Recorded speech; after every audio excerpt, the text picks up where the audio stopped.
I did remember to record most of my first lecture this week, which I should try to repeat tonight, because it's the same course, etc. However. Where do you post those? Okay, so if you go to my main page, and then you go to my blog,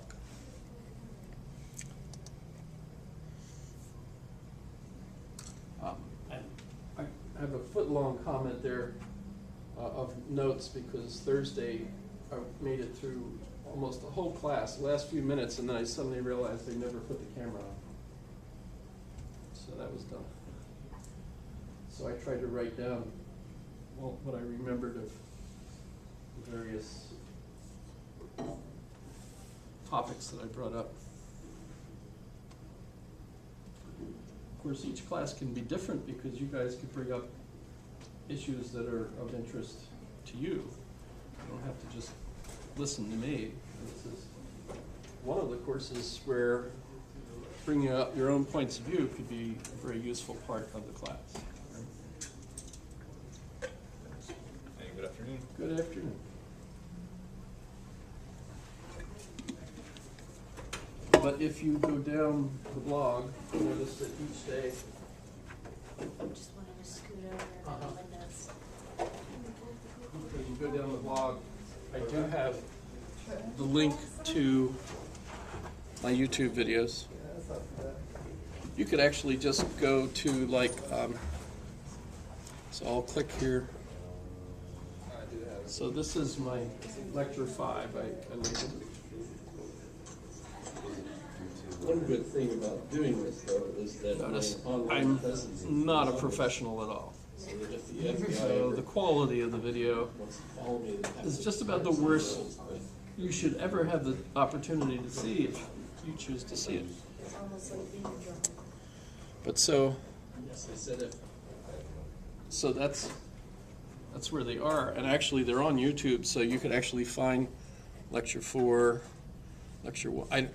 I don't know how YouTube decides how to arrange it, but you should be able to find some of mine, or you could even go to my channel.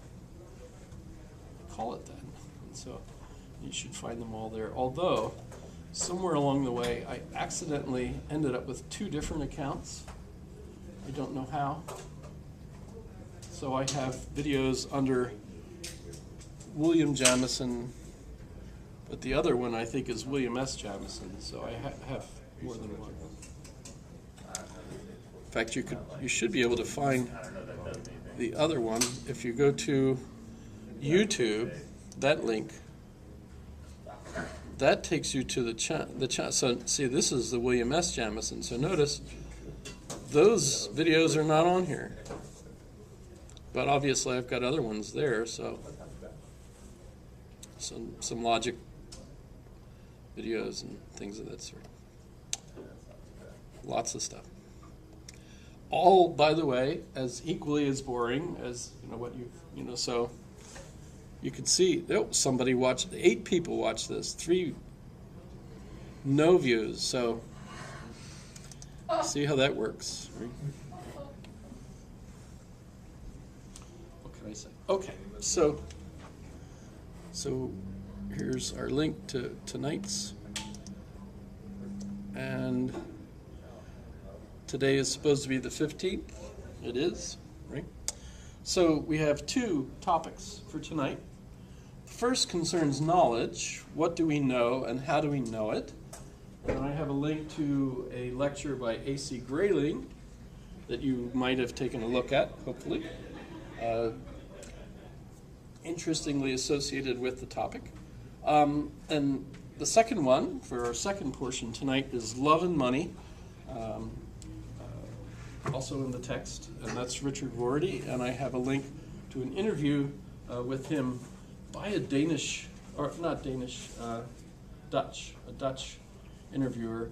So the Dutch portion of it, I'm sure unless you speak Dutch, I don't know, is that close to Norwegian, maybe? In between?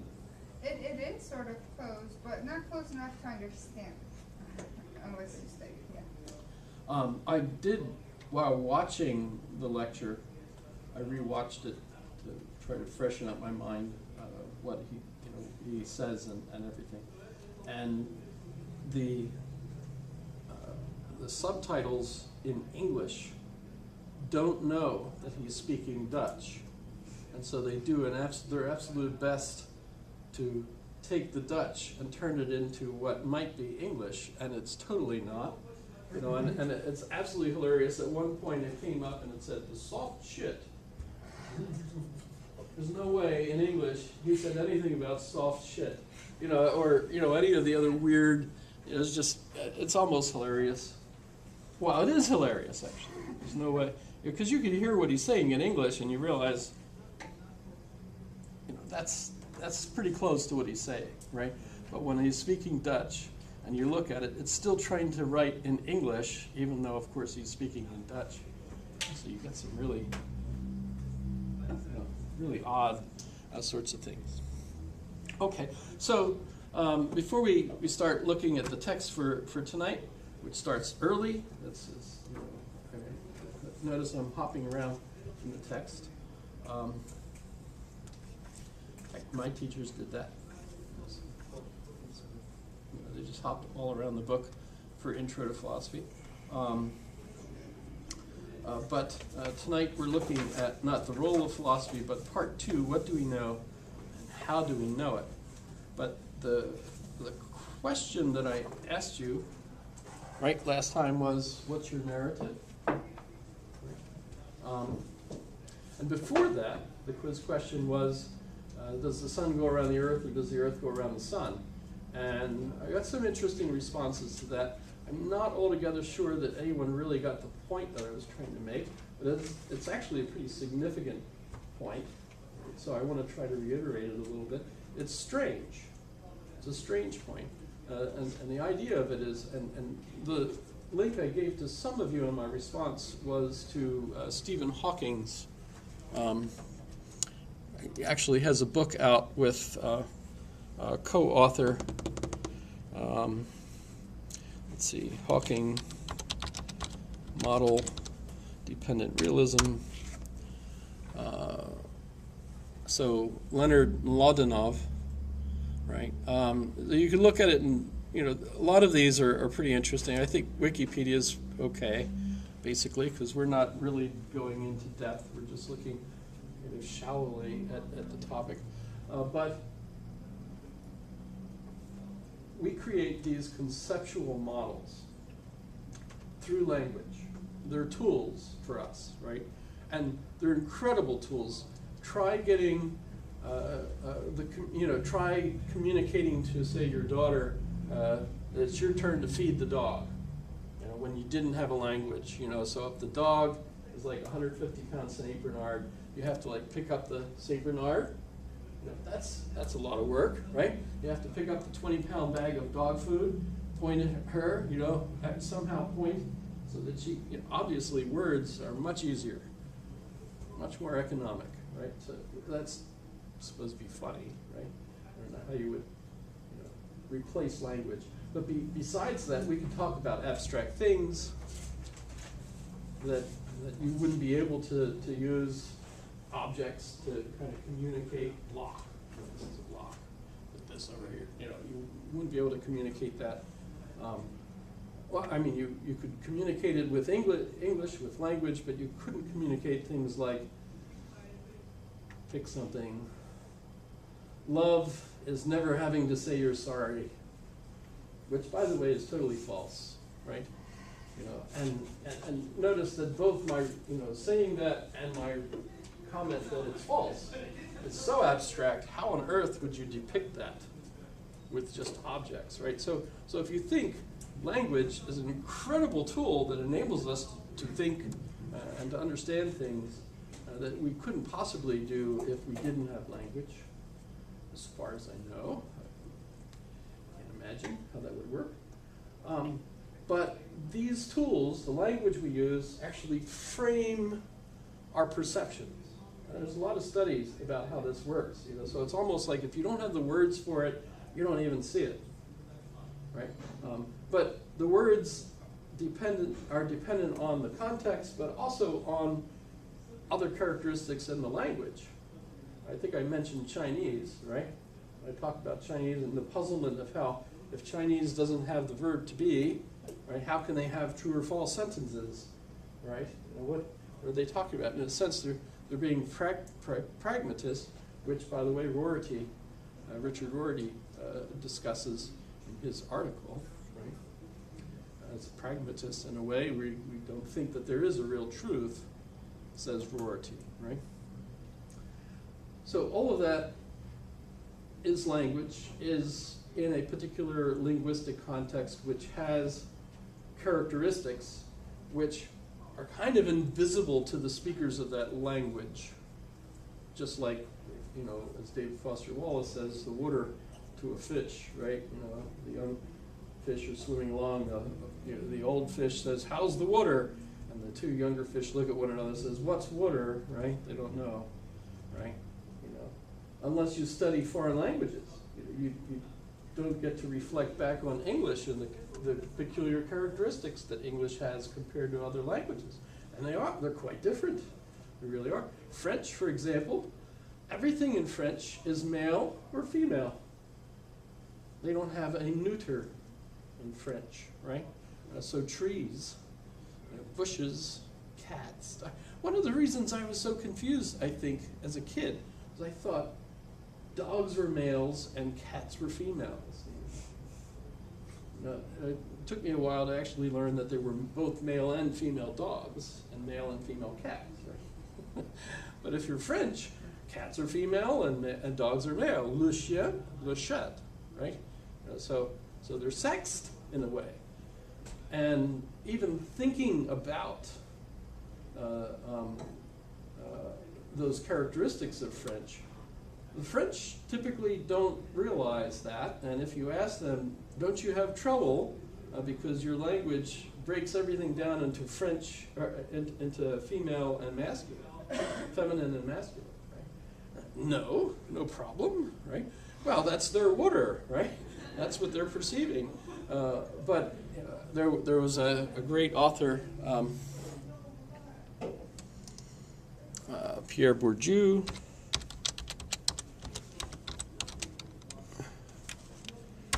and it's, I think that's the,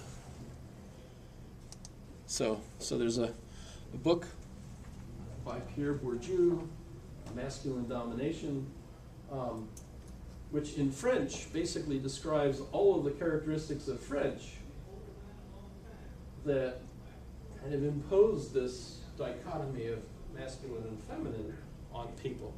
And it's funny in French because you could actually see, yes, this is a masculine word, so it implies kind of masculine characteristics.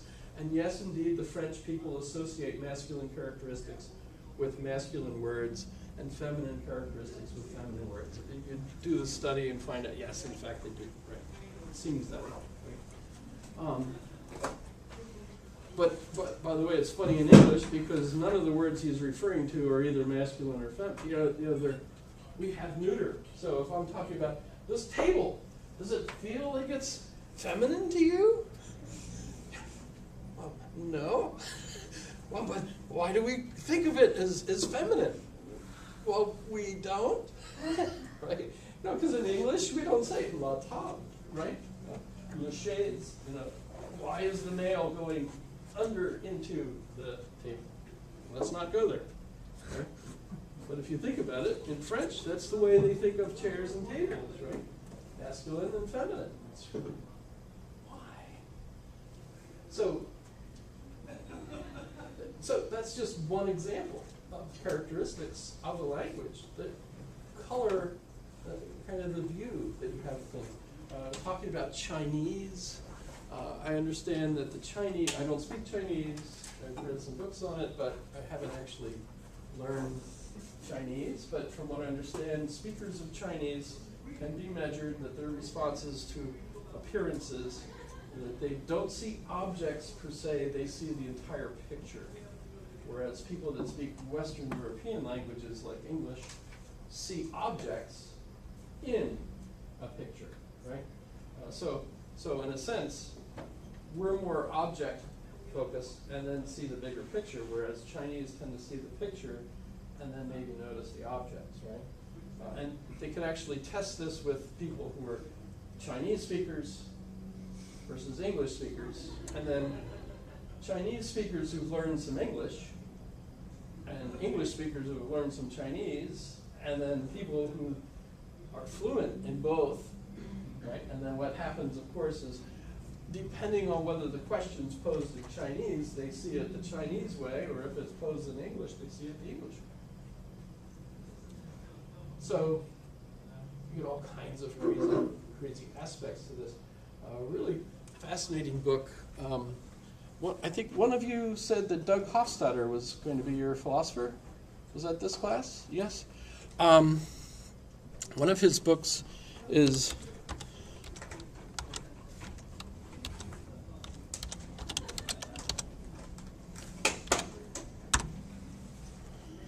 Le Tombeau de Marat. And in this book, it's actually kind of sad. My copy came with a bookmarker that had his wife Carol's translation of this poem. So, I hate that. 9 Dunca. Okay. So on this cross, this is a cross that's a grave marker in some French cemetery. And so this is a poem, a tombeau, right? Beautiful poem, that is basically a get well card for a sick person. Please eat bread with ham, and you know, this will help you get strength so that you can get over this cold. And so, yeah, of course, the odd thing is obviously it didn't work for that person because she's dead, right? You know, but Hofstadter saw this and thought, gosh, I wonder, I got to translate that. So he spent some time translating it. And once he translated, he thought, well, I wonder if there's another way I could do it. So he translated a different way, and then tried another way, and then another way. Then he got the idea of emailing all of his friends, including, by the way, one of them was Nabokov, who was still alive at the time, the author of Lolita and other novels, right? And he asked them to translate it. And every one of them translated it and sent their version to him.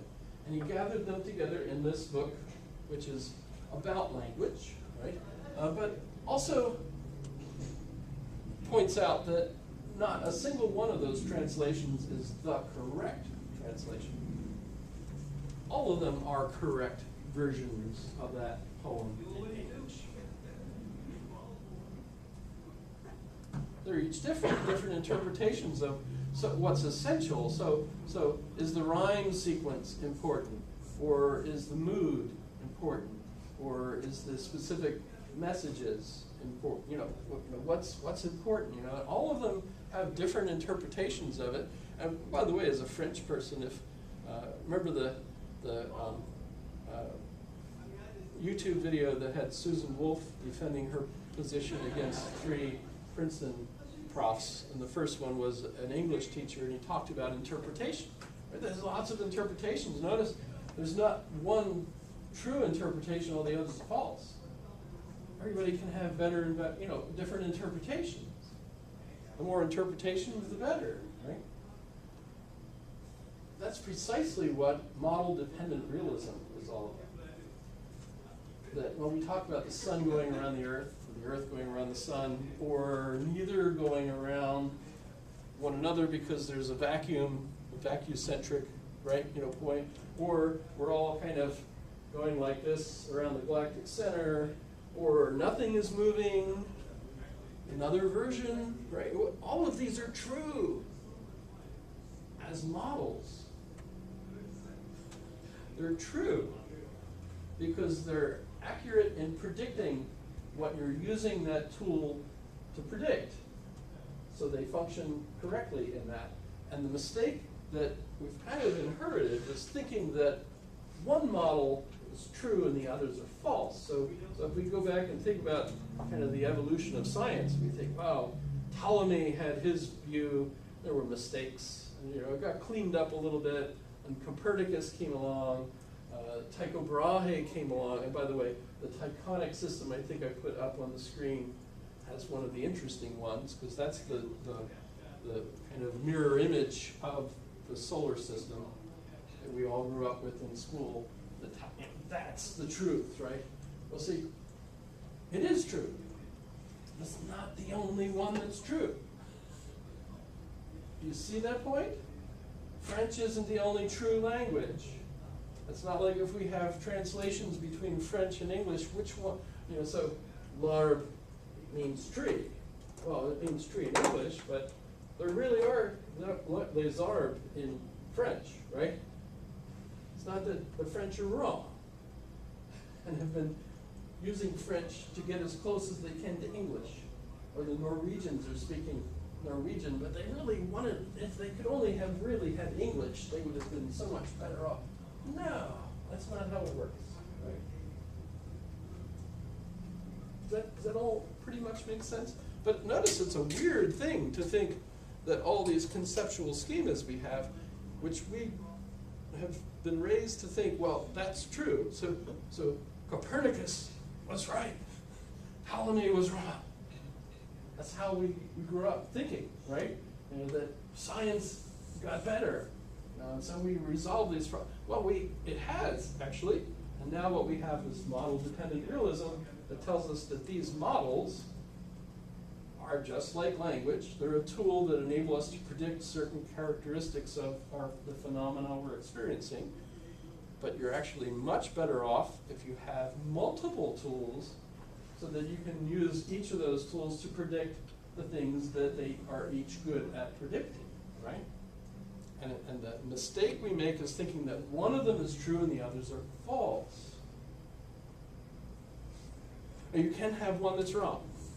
And that's why they have to be tested against our experience to make sure that they're actually predicting what they're supposed to correctly, right?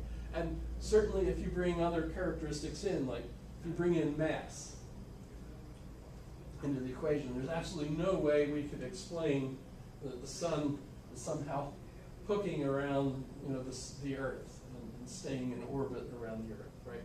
Absolutely. In the geocentric model, and there's several that you use, right? There's no way that you could explain why the sun would be going around the Earth, right? It's just dumb, right? Right? It's hard to, right? Does that make sense? Right? So it's not like each model is true completely.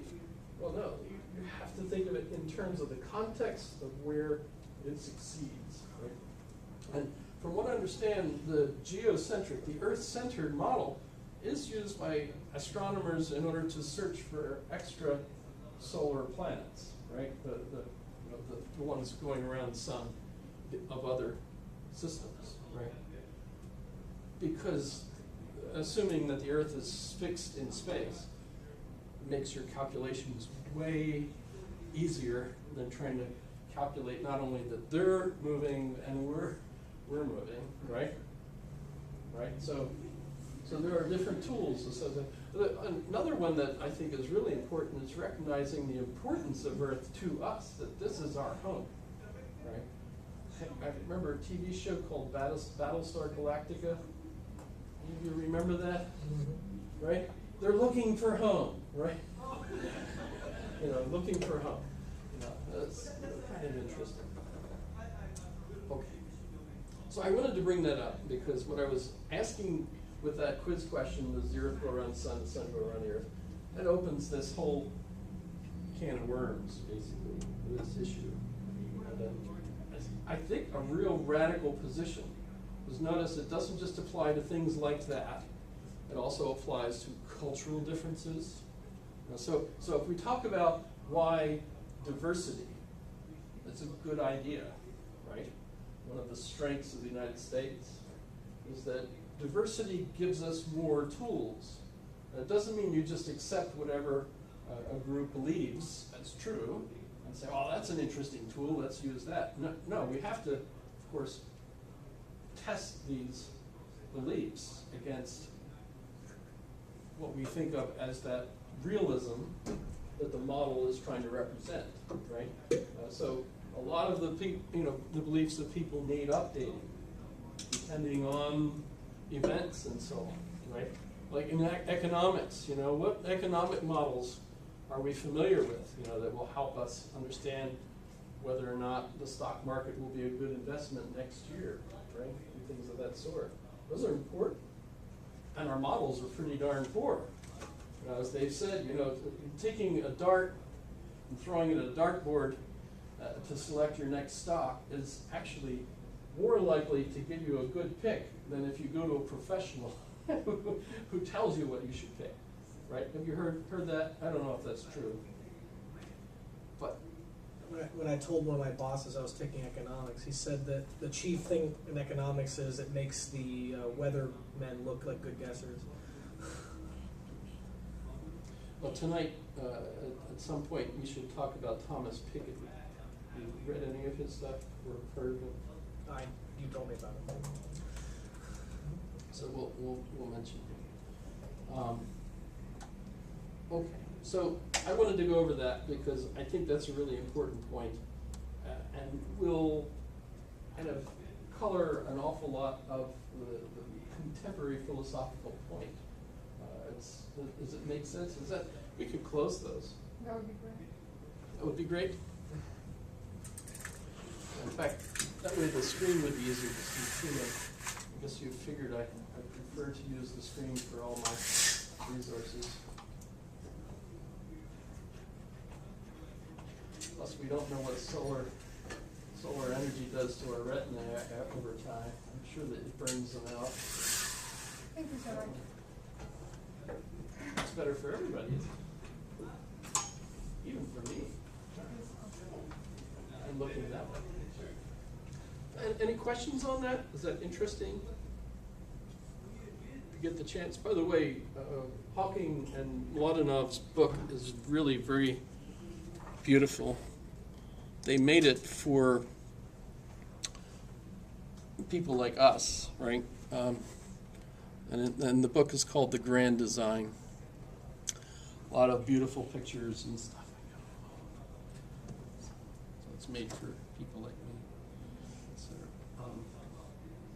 So The Grand Design. And by the way, if you choose to read it, remember that my interpretation of it is my interpretation of how I'm understanding what's going on with this. Okay.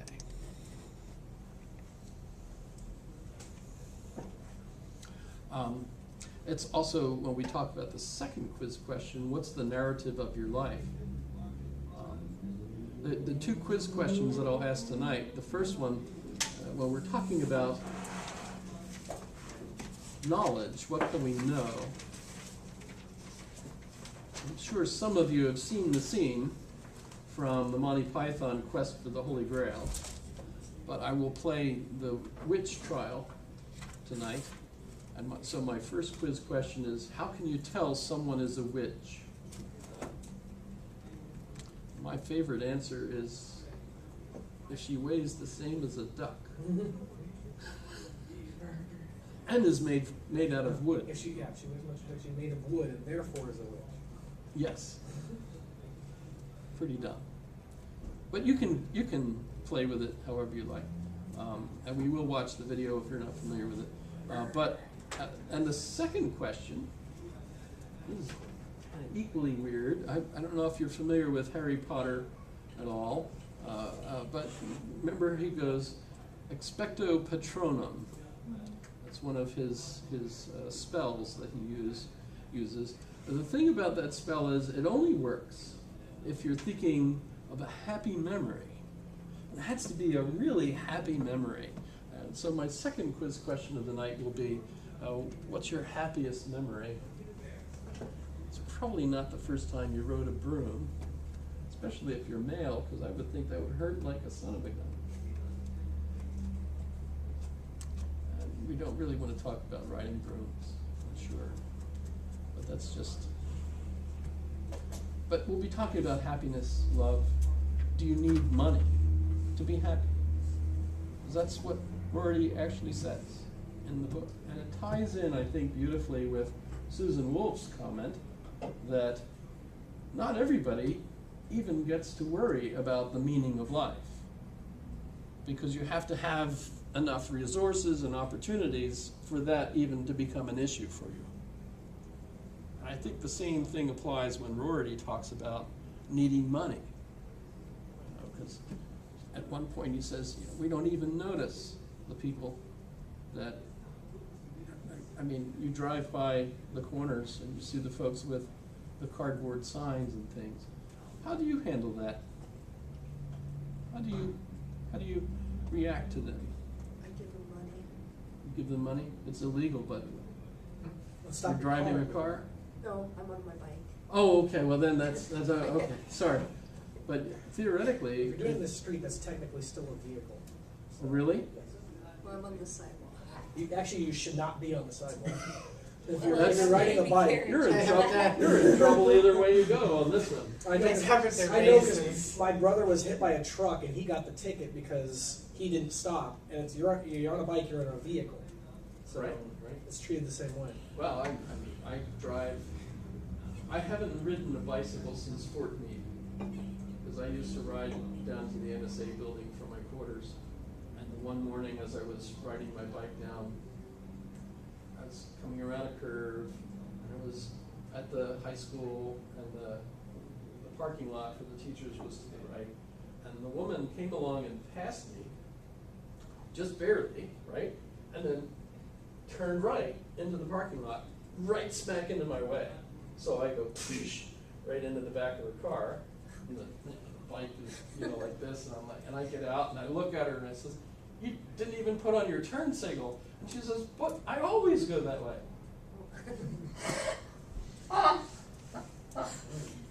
You saw the I should have known. the reverse right in front of me. I saw a guy try and go around a car as it was turning, and he got wiped out. But when the cops got there, they didn't cite the lady because, again, he's on a vehicle and he cut her off. So, it was his fault. But I mean, I've had plenty of occasions driving in Anchorage or anywhere really, and have bicyclists behave exactly correctly and do great, and other ones that just totally seem like they're desperately trying to get hit by cars.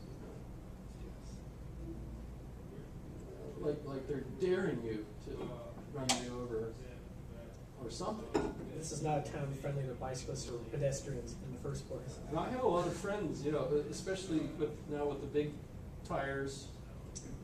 Fellow professors ride bikes to class because they live close to main campus, and I pray for their success. Do you What? need a parking pass for a bike? They bring it in and put it in their office. But no, you can park your bike, there's bike racks on campus. In fact, there's yellow bikes that the campus has available for people who join the yellow bike program, whatever it is, that you could ride those bikes from one place to another and leave them. China's doing that, by the way, and it's really taken over, and the problem is there's no parking for all these bikes, so people are like leaving them wherever the heck they feel like, and it's irritating the heck out of people. So. Okay, so Can I make a comment on that? Yes. You were talking about money. Do you need money to be happy, etc.? I read a study that said up to about $70,000 money makes you happier. About $70,000 salary a year. The more money you make, you get happier.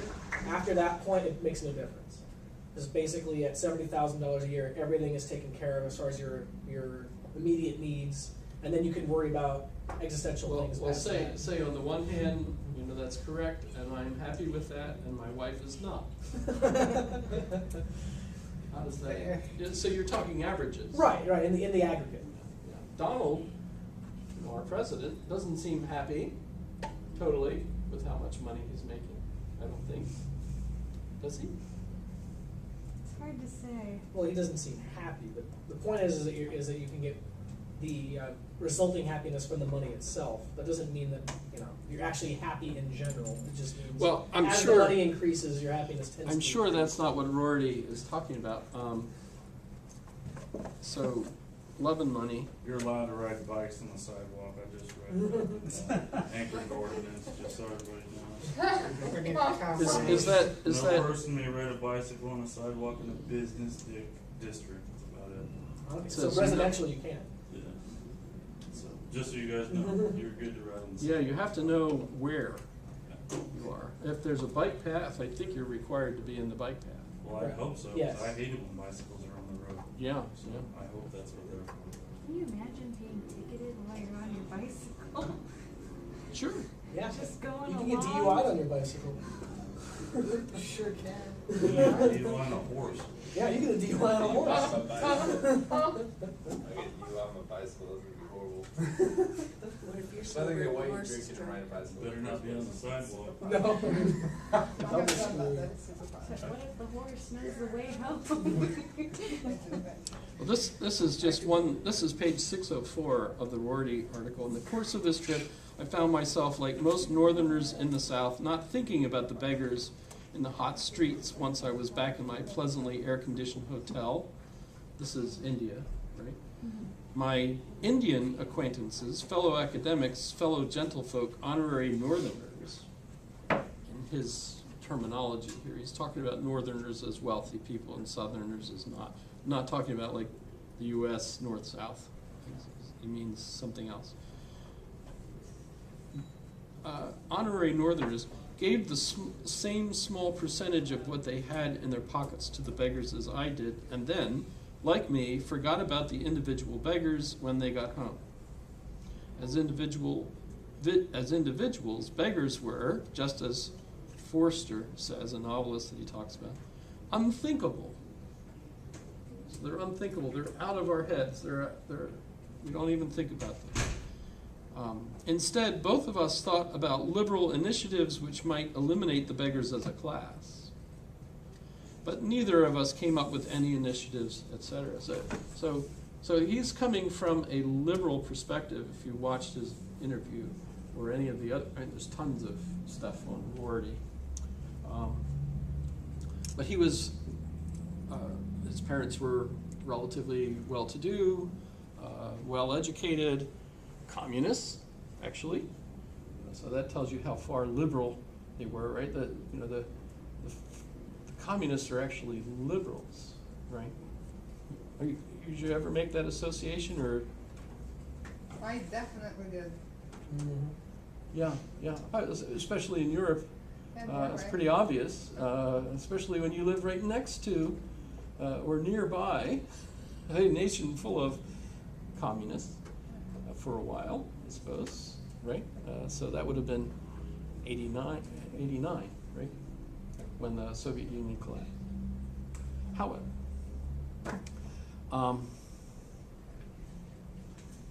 so liberals traditionally are interested in spreading the wealth. The idea that you could eventually have basically no poor people left, right? And what he concludes at the end of this article, and I think his conclusion, I think he's right, and this is actually years ago when he wrote this, that they've kind of given up believing that that's ever really going to be possible, right? Interesting.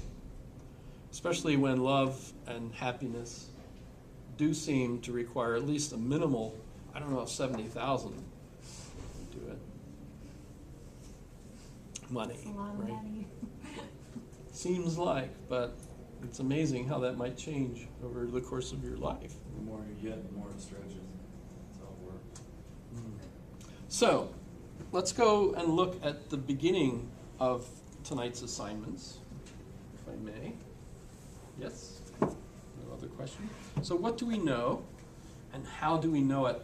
The beginning here, Stan Baronet gives us a summary, basically, of the articles that he's selected. So I won't so much go over those. But if we go to the first one, this is Plato, and its knowledge is recollection. So what we know for Plato is not something that we learn from experience, which is what we commonly think of it as Americans today. Our position is much closer to Aristotle's article that follows Plato's article. But historically, the first attempt, as far as we know, to explain why we have knowledge comes from Plato. Prior to that, didn't seem like, I mean, there were pre-Socratics. Socrates asked these kinds of definitional questions. But Plato, in the Meno, gives us his version of it. So the Meno is considered to be a middle dialogue. Remember, the early dialogues of Plato used Socrates as the voice that probably describes Socrates as he really was. Kind of a basic asshole, bothering the heck out of other people who thought they knew stuff, right? And not coming up with any real answer himself. But in the middle dialogues now, Plato is giving us a solidified philosophy that incorporates ethics and definitions, ideals, all this stuff, including knowledge and psychology, right? And so he argues that the ideas, remember, he's into math, so he likes the idea of the abstract concepts in math, that knowledge is the knowledge of these ideal forms. And these ideal forms are what structure the universe. And the soul is that which has no parts. Did I talk about this last class at all? So let me ask that. How do you know the soul has no parts? What can that mean?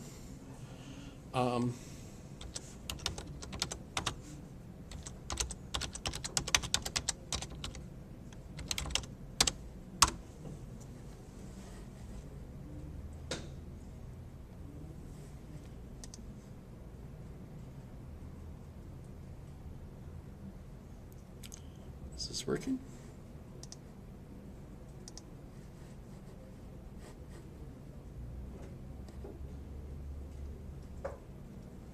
Maybe St. Andrews is closed for the evening. Let me try. Oh, okay, so it can't. Maybe we're off.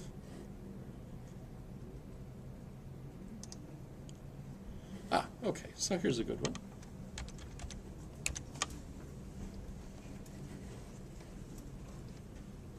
So these are the definitions from Euclid's Elements. Right? The first one we have is a point is that which has no parts.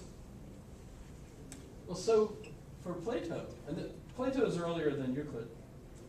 So I'm not sure, what is it, 100 years, 200 years, something like that. Pretty close relatively, but not sequential. Right? Sequentially, Plato's first. A point is that which has no parts. But for Plato, the soul has no parts, which is his argument for why it is eternal, right? Because in order for you to make something, you're putting the parts together. If you're taking something apart or destroying it, right, you take the parts apart. Right? Well, for Plato, the soul is invisible. It has no substance as far as his theory is concerned. And so as far as he's concerned, it has no parts.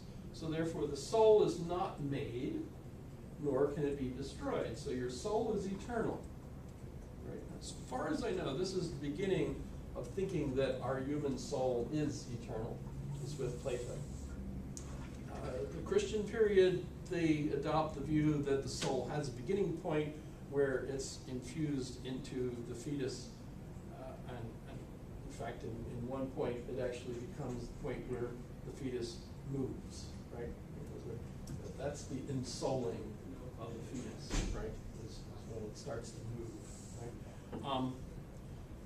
But Plato is clearly following a similar idea that we see in Buddhism, where you have the, I think I mentioned, right, the reincarnation, right, back to the meat, right? Chili con carne, chili with meat, right? Reincarnation back into the meat, right? So the soul, when the body dies, the soul goes into another body, right? just so the soul keeps kind of recycling through, right? But as far as the Buddhists are concerned, the soul is eternal in that sense, unless you can. Did I talk about this? Buddhism, right? Escaping from attachment to the physical. Okay. So for Plato, his argument is that the soul has no parts, and prior to being in a particular body, our souls were one with the universe. We knew everything, and as the soul is born into the body or forced into the body, there is what is called a forgetting. In Greek, the word is amnesis, where we get amnesia from, right? So a means not, and mnesis is memory, right? So amnesis means forgetting, right? But during life, then, we see things that remind us. So, as the title says, knowledge is a recalling or a recollection, right? So our soul knew all this stuff. We see things that remind us of what the soul knew prior to becoming part of a body, and we have instead anamnesis, which is so ana is the same as re in Latin, right? Ana is Greek for re in Latin, right? So remembering, right? Anamnesis, right? So in this dialogue, Meno is the disputant with Socrates. Remember I said that the dialogues, except for the Republic, which is that's actually Latin, res publica, in Greek it's politeia, right? The Symposium, which is Greek, which means kind of a dinner time discussion, right? And the Laws, those are the three dialogues that are not named after the main disputant, right? That's because there's so many different ones really in those dialogues. But the Meno, the character Meno, as I interpret the word Meno, it means unchanging. So Meno literally reminds us that Socrates' point here, Plato's point, right, is that virtue cannot be taught. So each individual in Plato's psychology has a soul that is basically unchanging. So as you go through life, you recall what you knew prior to life, and that includes your character. So the kind of character you have. By the way, I realize this whole explanation for knowledge is absolutely pitiful compared to what we think today. But remember, this is the beginnings, right, of this, right?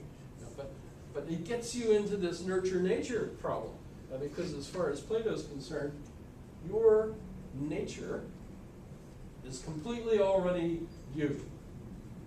So no matter whether your circumstances are good or bad, your character is going to grow up to be the kind of person you are. How many of you have had kids? Many of you have raised children? You get the feeling like they each have their own unique individual personalities. Yes. I mean, you give them the same kind of love and affection and food, except one gets more pizza than the other, maybe. Yeah. You know, males tend to be male-ish. I got 2 girls. Can't help you there. But, by the way, males don't play with Ken dolls. It's not like girls get the Barbie dolls and boys get the Ken dolls. No, boys don't play with the dolls, right? They are closer to the mom, the boys are, and then the girls kind of come towards the father, you know what I mean? That's what I've noticed. Oh, well, yeah, but that's opposites. Yeah, so you're right in that. Well, I'm just telling you things I've read and stuff. Although, my 4 kids, each totally different individuals, for lots of reasons. But plus, remember, none of them looked alike. They were all human, but we bought them all. I mean, we adopted them in different places. Sorry. Didn't mean that, Kat. You know, that's, you know, she gets this. She knows I joke with her. Yeah. Billy was California. Katie was Berlin. Christopher was Fort Meade, and Eliza was here in Anchorage. So all different circumstances, etc. Did you adopt them while you were in the military? Yes, a lot of military, you know, they collect steins. You know, You were kids. We collect kids from each duty station, except for Hawaii. We didn't. We had met our goal. We wanted 4, and we had 4. So we were done. It's actually a Bill Cosby joke. I'm not sure if I'm allowed to use those anymore. Jokes are still jokes. He had 5 children, and they said, "Why did you have 5 children?" And his answer is, "Because we did not want 6." You know. Sorry. These jokes are still funny. What can I say? It's terrible. It's a really gut-wrenching situation. Okay, so for Plato, each individual, in a sense, has their character already built in. So you're not able to change that person's character by teaching them virtue. This is Plato's conception. By the way, this is also a very elitist point of view. You know, so if you think, you know, who are examples in literature? Great Expectations, right? Or better, Oliver, right? In the Oliver Twist, Dickens, Charles Dickens, right? You know, you think Oliver, you know, is born to a woman who dies in childbirth. He ends up in the workhouse system. You know, he's basically, you know, just in the dregs of society, and yet somehow he's blonde, white. Well, they're actually, except for the black Irish, they're all Caucasian, right? But he's also extremely good. Everybody recognizes him as absolutely wonderful. And it turns out, of course, that his mother was actually a noble woman, you know, from a noble family, and of course, in the book, they end up recognizing he was their missing child, you know. So he has noble characteristics, despite the nurturing that he doesn't even. I mean, the nurturing is absolutely horrible, right? And yet he, you know, and the same thing with Harry Potter, right? Harry has some, you know, oddly, Hermione's the one that delivers the message when she comes up to him and says, "It's in your blood. You'll be a great seeker," right? You know, what? You know, and they go and they look at the trophy case and they see his father, you know, was a seeker. So it's in your blood. And you think, wait a minute, J.K. Rowling, this is totally screwed up. Hermione's main argument throughout the whole thing is that blood is not, right, you know, you should treat the house elves, you know, like people, you know, all that, you know, think about, you know, all the arguments you can get into over that. Plus, the main thing, of course, is that the ones who are the pure bloods, right,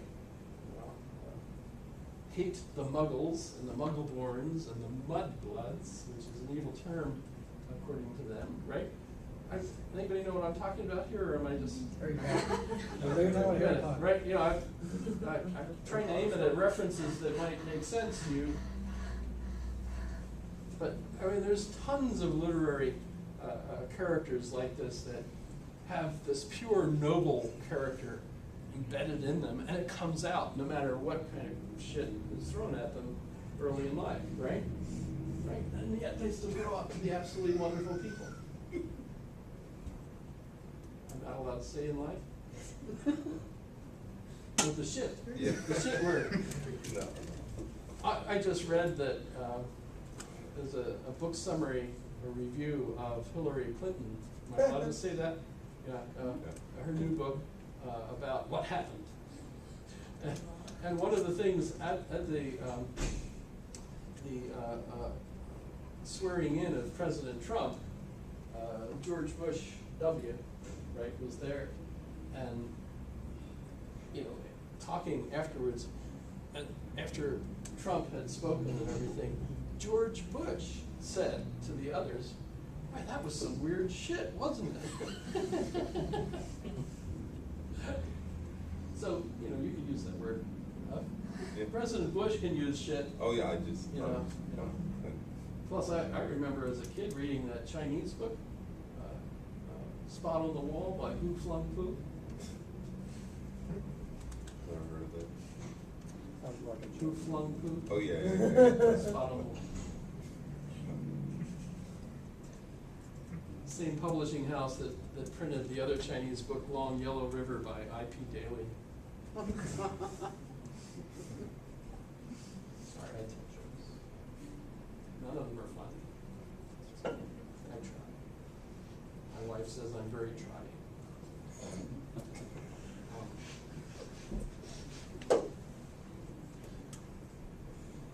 It's an anthropological issue, you know. Where does humor? Okay, so Plato gives us the initial theory that is obviously so wrong, his own student Aristotle critiques it and seems absolutely right. This is just dumb stuff. There's lots of problems with it. Plus psychology, you know, there's different psychology.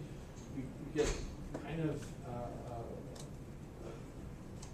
it's not exactly Maslow's hierarchy of needs, but we do get a pyramid, Plato's pyramid, where he says we've got, you know, the ordinary people whose interest is primarily the lower appetites. They want to be satisfied with stuff.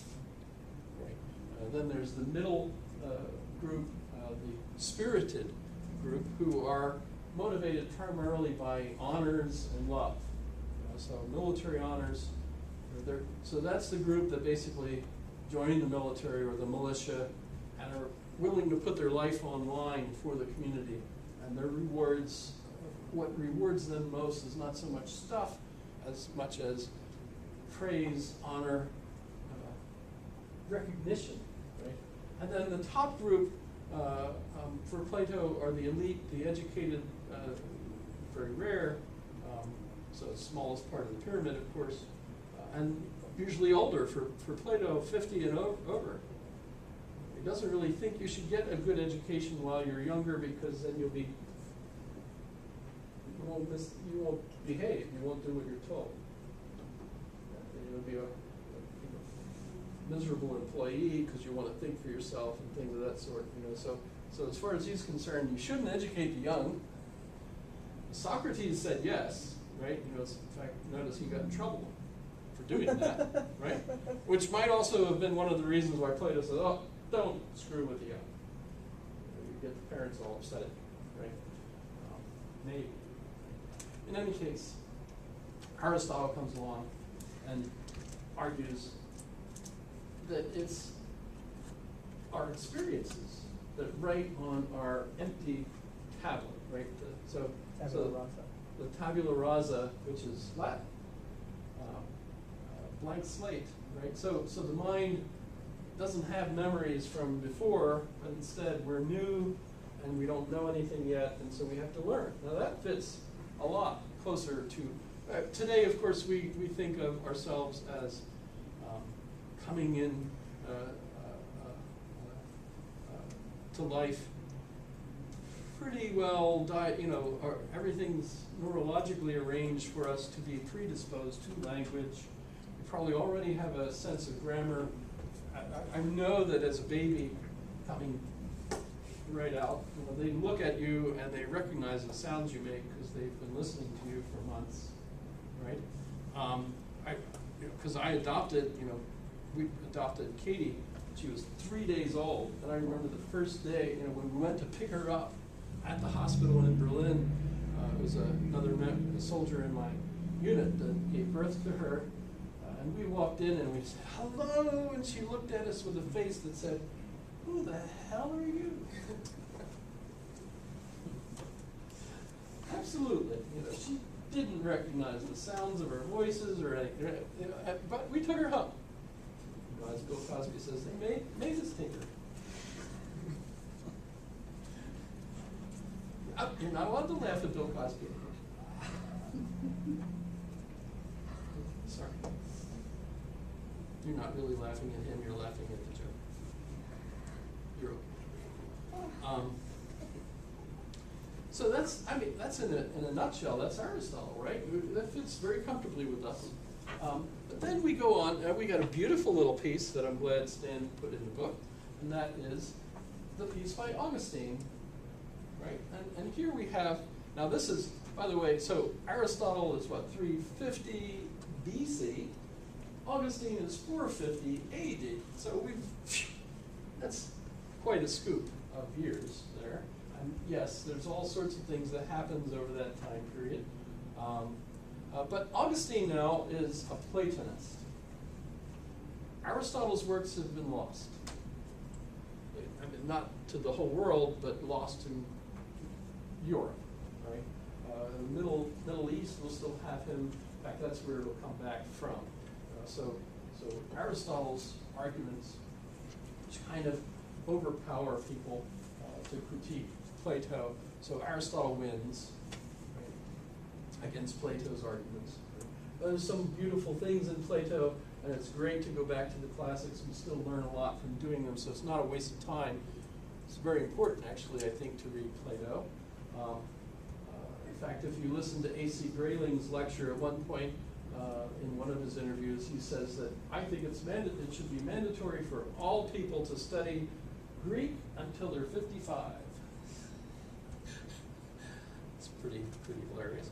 But his argument is that the classics have all this wealth of stuff. That if you read these classics, because he points out that the British years ago had to read all that stuff. That was the education that the British got. And then they went and ruled an empire. And they did a pretty good job of it, apparently, I mean, for the time that they were there. Right? They had quite an impact on India, for example, right? All kinds of things about that. But so it's kind of interesting to think of it that way. But Plato is the dominant philosophy when Christianity grows.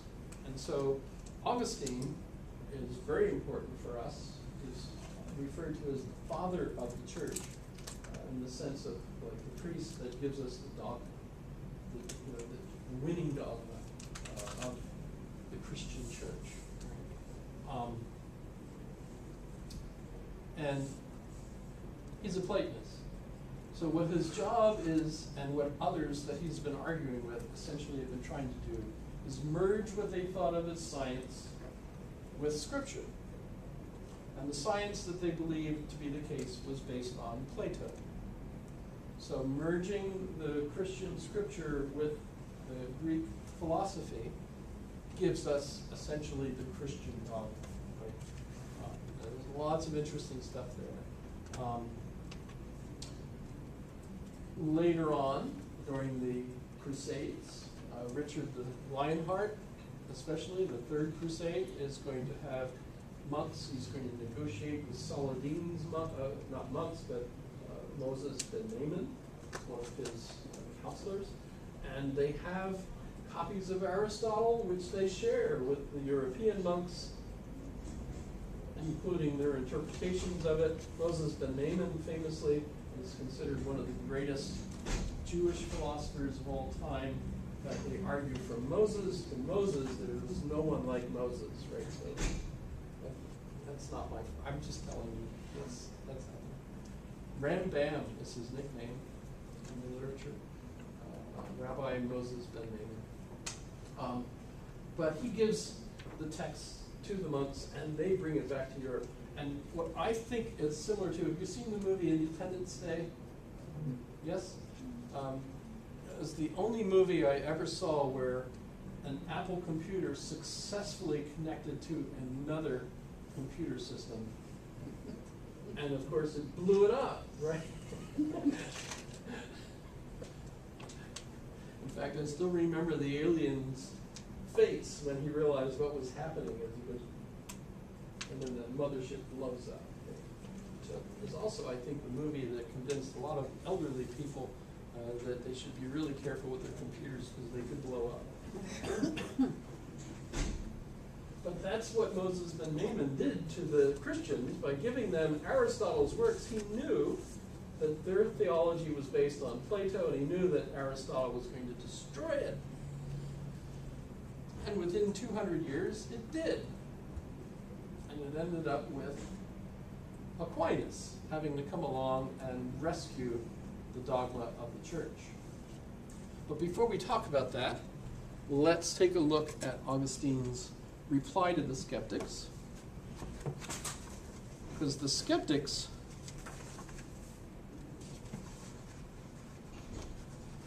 are the academic. So Plato established a school called the Academy in Athens, and it lasted for almost 1,000 years. It was closed by Justinian, because Justinian was a Christian emperor and insisted that only Christian teachings be taught, and since the Academy was skeptical, then they closed it. So that they closed that, right? By the way, they also closed the one in Alexandria, not Virginia, I almost said Virginia, Alexandria, Egypt, where the great library was, remember? And Hypatia was the head of that library. And Hypatia, oh, I should show you this. I lost my...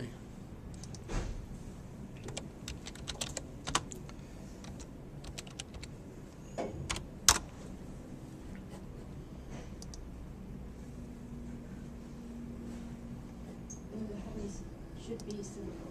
That's Hypatia. They are not.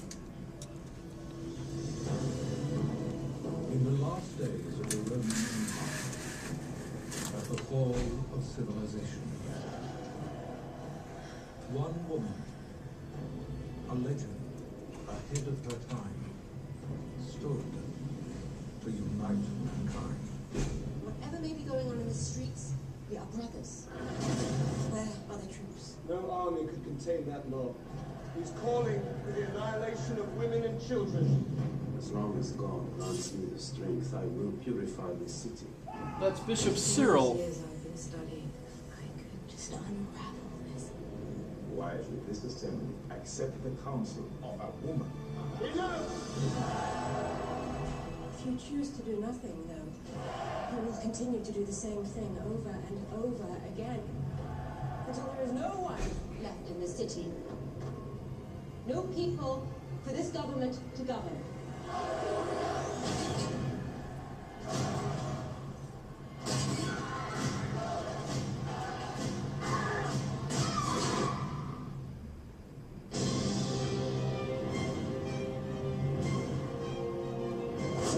The books, That's the Library of Alexandria. Your God has not yet proved himself more merciful than his predecessors. I will be able to protect you any longer.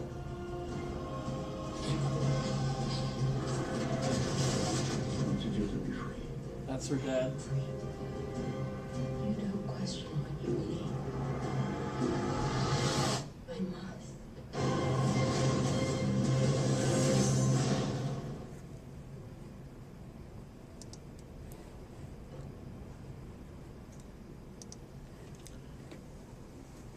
That's Hypatia. Of course, that's just a movie. By the way, that movie came out when it was making a political statement against invading Afghanistan, Iraq. Kind of pointing out that, you know, in this period, it was the Christians who were the fundamentalists that were destroying civilization. So think about the political associations with that.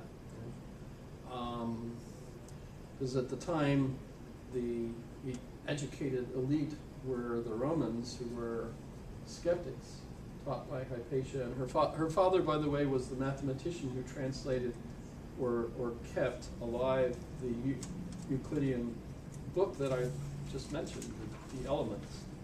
He was the one that made that possible. Of course, in the library, the books were burned. But of course, a lot of them were salvaged because they were elsewhere, right?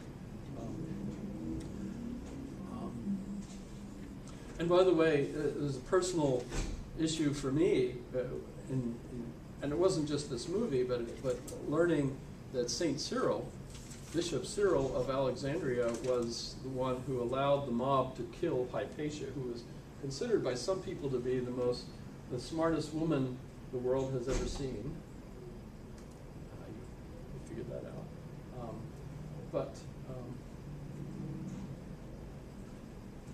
I went to school in St. Cyril's of Alexandria Elementary School when I was a kid.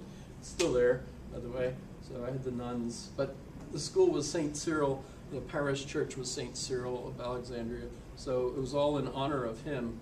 So, of course, as a young person growing up and learning about what he did to the non-Christians in the city, I was kind of horrified, as you can imagine.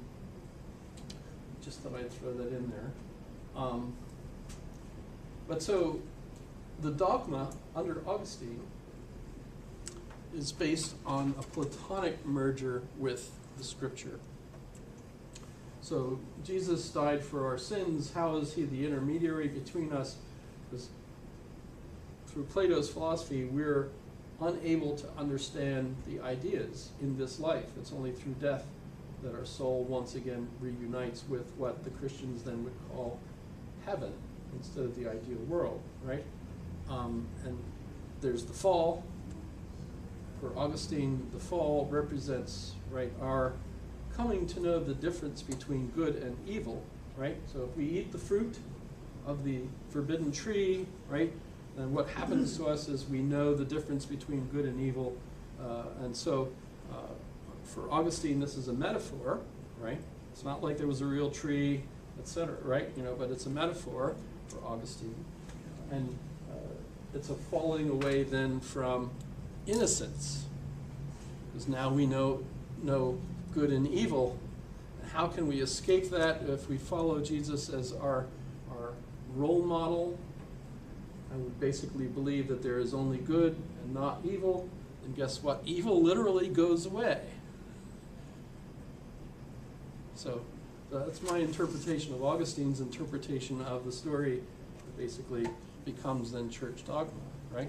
But so here's his little bit on knowledge and his reply to the skeptics, because the skeptics at this point argue, how do you know anything?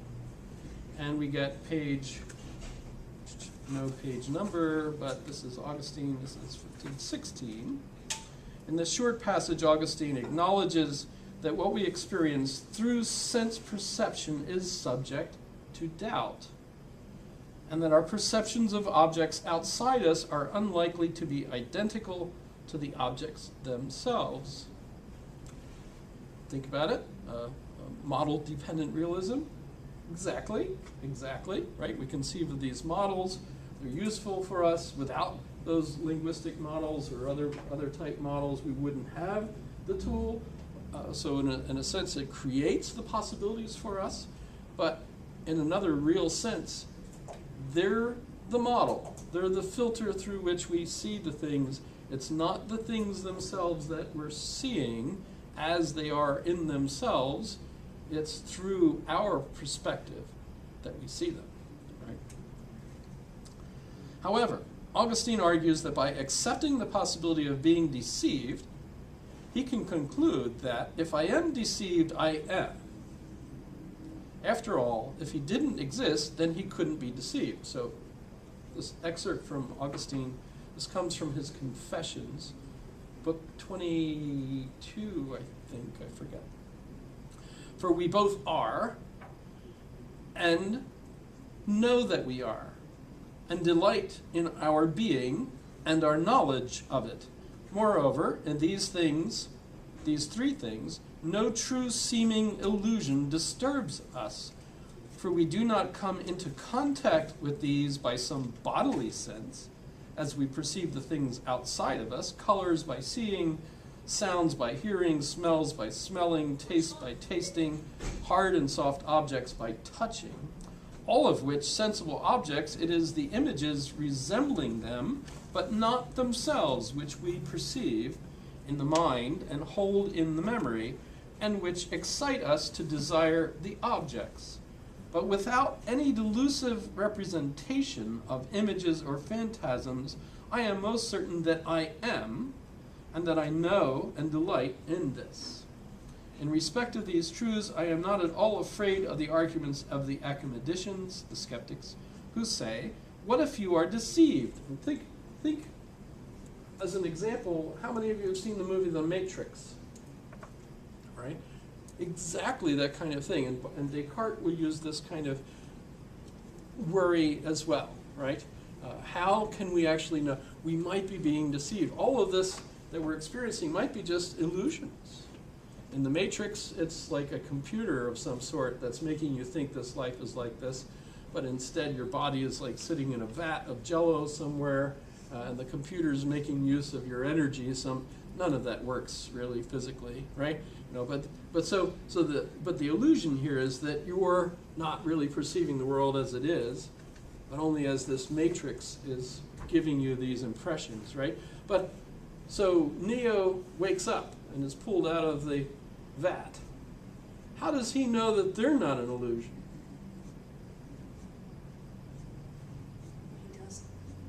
He does. He has that problem, right? When you comes right down to it, red pill, blue pill, that's still a quandary, right? Which is really illusion? On the one hand, we've got a nice illusion, everyday life. On the other hand, life is really sucky, right? You have to spend your life in a really miserable submarine where I don't know where the heck that came from, right? Is that right? I never saw the second movie or It's the like a third. hovercraft, but basically, you're stuck in a tin can. I started watching the second movie.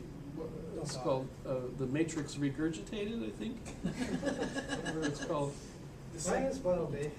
And I got, everybody's all flying back, and I'm like, whoa, my head hurts. Forget it. I can't watch that. Too much bouncing around.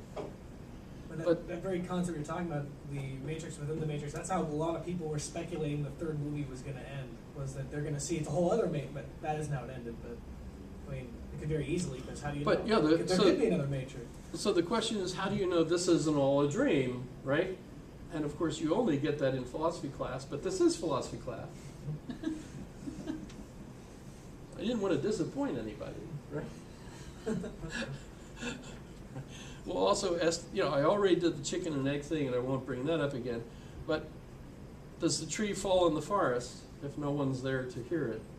Does it make a sound, right? I screwed that up, but you know that one, right?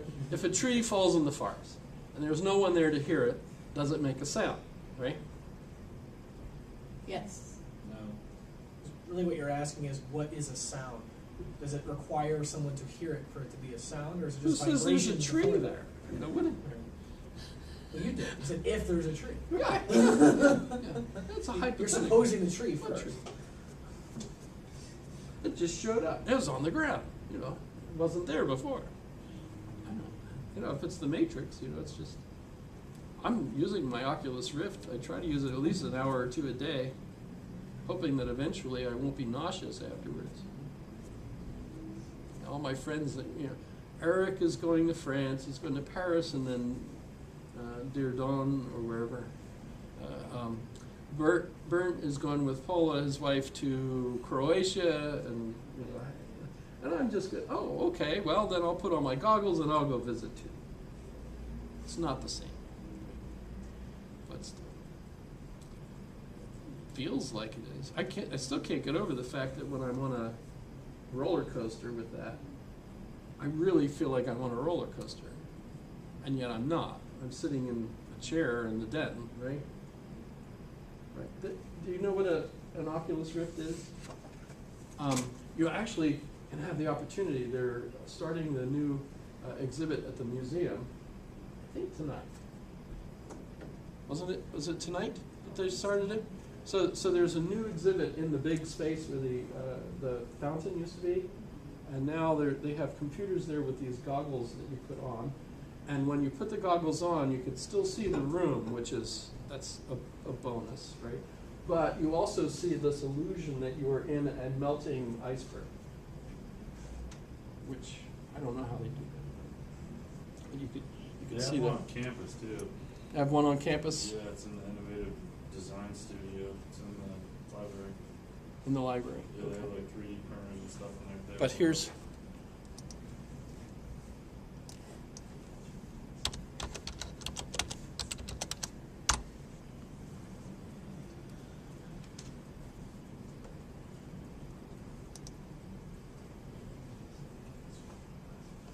Shoot, what'd they do with the good one? I don't see the good one.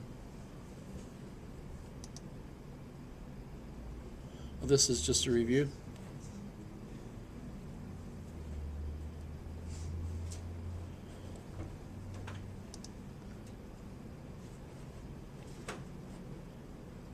Starting today, the Oculus Rift is finally shipping to customers.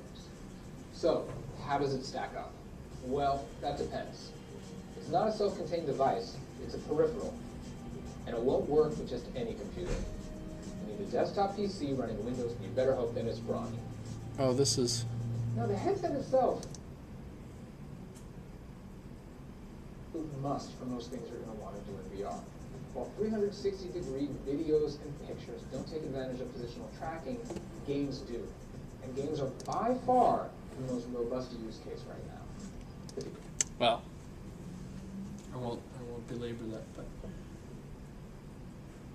it can give an illusion that you're really there because you're surrounded.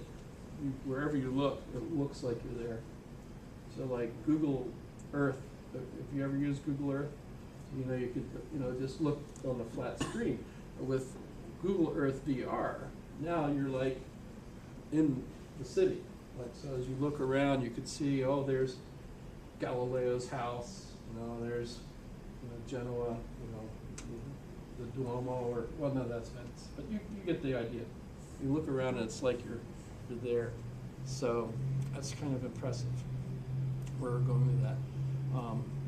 And there's a philosopher who's really cool. I'll mention him.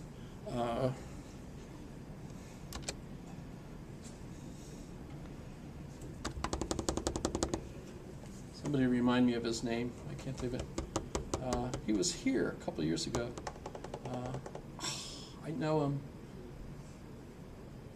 I should call my daughter. She'll know right away. Teaches at NYU now. That doesn't help anyone, does it? No. I'll think of it. I'll think of it during break or something. Okay. So Augustine argues that we do know something absolutely. There's an absolutely rock solid basis for knowledge. And that comes from knowing that we are.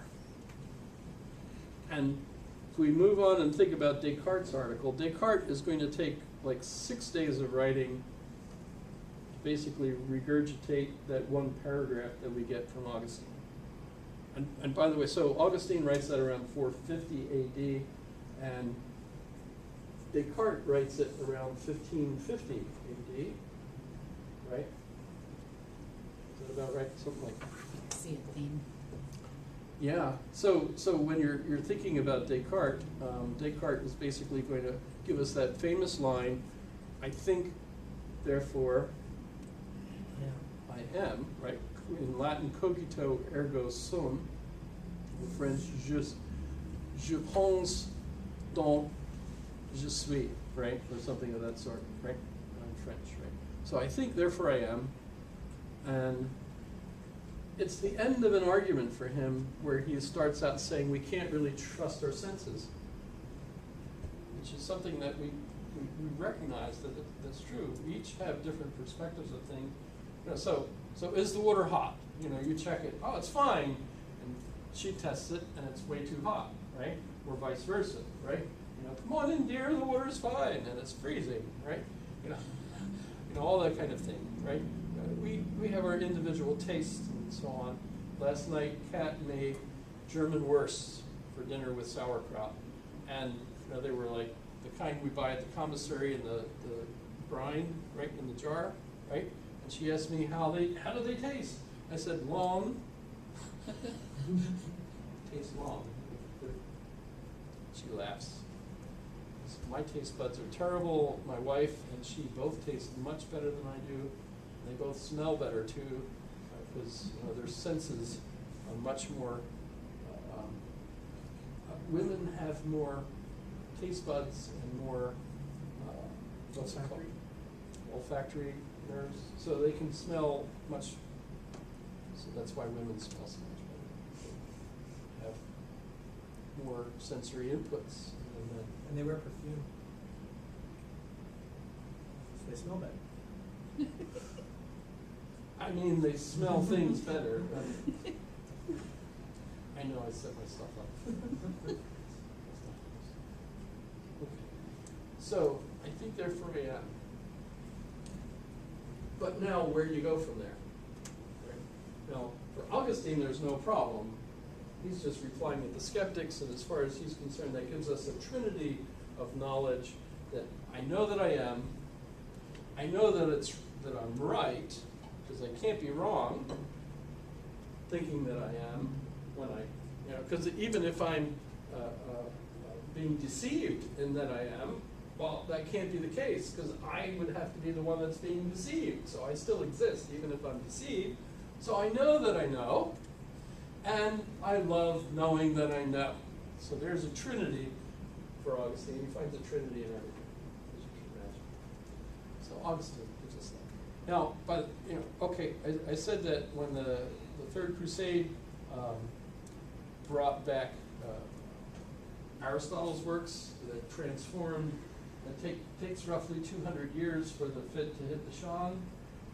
This didn't instantly blow up the mothership, but as monks start getting a hold of this stuff and it spreads, right? Everybody has to copy books at this time, right? So they pass copies, and somebody else, right? It could take a year for somebody to write out a book by copying it, so you can imagine how slowly the process goes. But eventually, Aristotle becomes the philosopher. So in the scholastic period, they refer to Aristotle as the philosopher, and we get Aquinas. And so the dogma of the church has to change. By the way, I think I've suggested already that as a result of this, some of the monks rebelled against the church, and when we see what happens, of course, is the Protestant Reformation. Anybody get to see the special on Martin Luther the other night on PBS? No? So,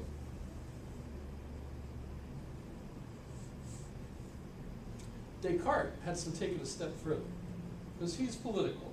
He's not just doing this to regurgitate Augustine. Everybody would have been familiar with Augustine at the time, right?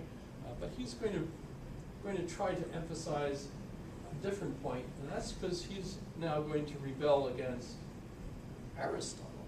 And what we have is the Industrial Revolution, or the Enlightenment, or modern philosophy, whatever title you want to give to this. And what is this revolution? It's the scientific revolution, right? So Descartes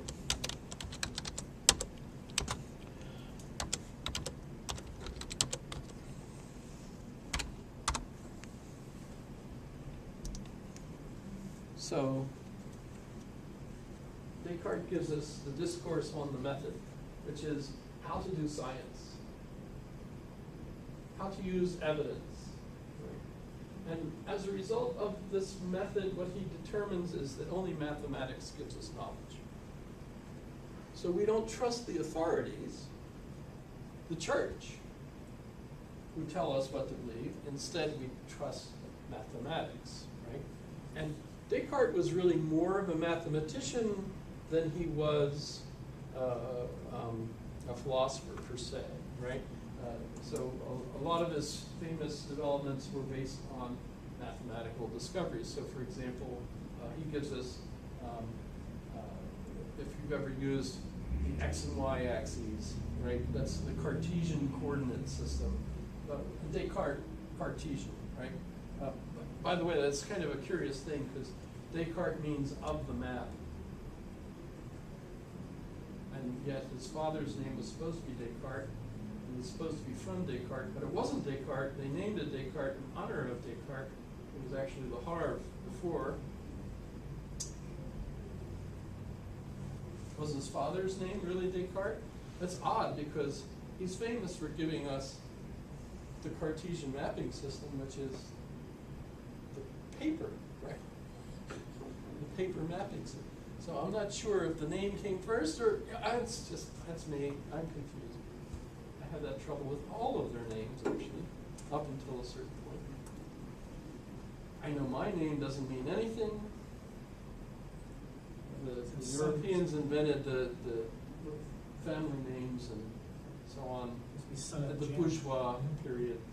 Son of James. You know, my dad's name was William, so that's false. It makes sense. Which is it? Iceland, where the daughters are Johann's daughter. The son is Johann's son. Wow, you know, that would be, I pick on her because she's from Norway, right? yeah, that would have been above and beyond my interests of Iceland. But they have great, you know, hotspots. My favorite. Are you familiar with this? This is.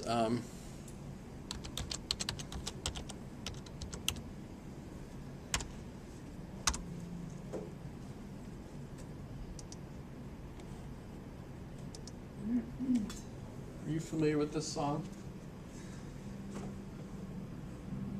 This has nothing to do with anything we're doing.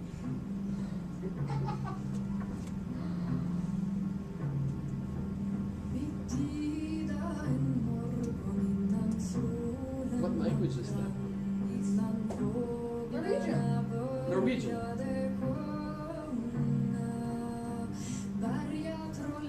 Old Norwegian.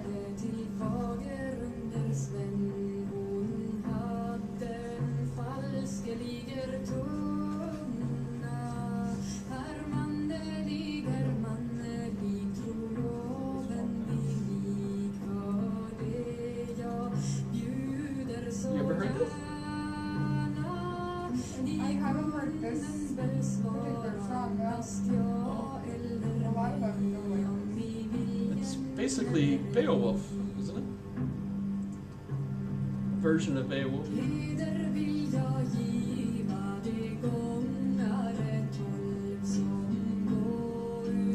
It's also, if you're interested in Vikings, you know, that's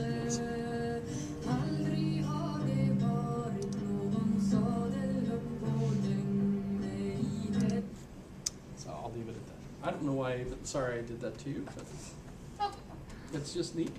I have some Icelandic, actually the Faroe Islands, I think, has some really great songs, which are very curious for me, make me curious. Okay. Should we take a break? Is it like, yeah, 7:30? Maybe that's why I did that. I'm on break.